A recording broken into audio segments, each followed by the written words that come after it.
Christoffer Klerke læser fysik på Aarhus Universitet, men i dag har han sat sig selv på noget af en prøve. Han skal nemlig forklare det her.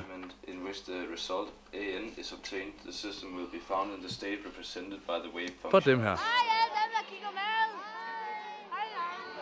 For Christoffer er forelæsningen i dag udskiftet med natur i teltet, hvor børn og voksne kan få svar på, hvorfor jorden er rund, og hvor stjernetegnene befinder sig på nattehimlen. Nogle stjerner er blå, og andre stjerner er røde.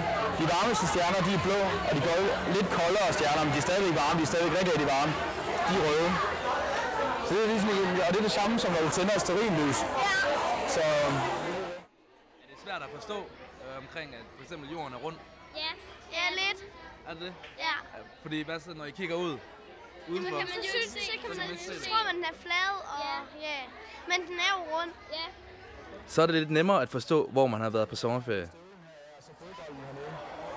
Og så Sardinien, der ligger her, du er også med i Italien. Globusen er yderst populær, må man sige. Det er... Ja, folk kan godt lide at kigge på, hvor de har været på ferie. Det har indtaget det der. Det har ikke det fjerneste med det fysik at gøre, som vi bruger.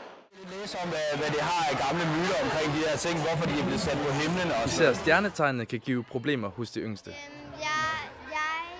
For noget tid siden var jeg vandmand, men nu er jeg tæt på at være stenbuk. Tæt på at være stenbuk? Ja. Er det svært at forstå det her med stjernetegn? Ja. Christoffer får hård konkurrence, når naturen i bogstaveligste forstand rykker ind i teltet. Skydeteltet med fartmåler er også et hit. Specielt fysikshowet tiltrækker den yngste del af publikum. 3, 2, 1. Og så kan man jo passende tage en kaffepause.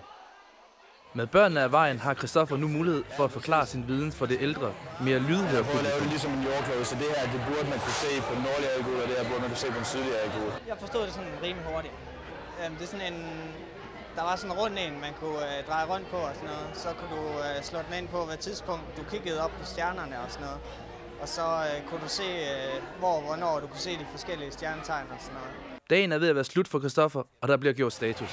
Jeg synes noget af det går lidt ind, men det er svært. Når vi snakkede om lidt før, så er det bare svært, når man har 10 sekunder til at forklare nogen noget.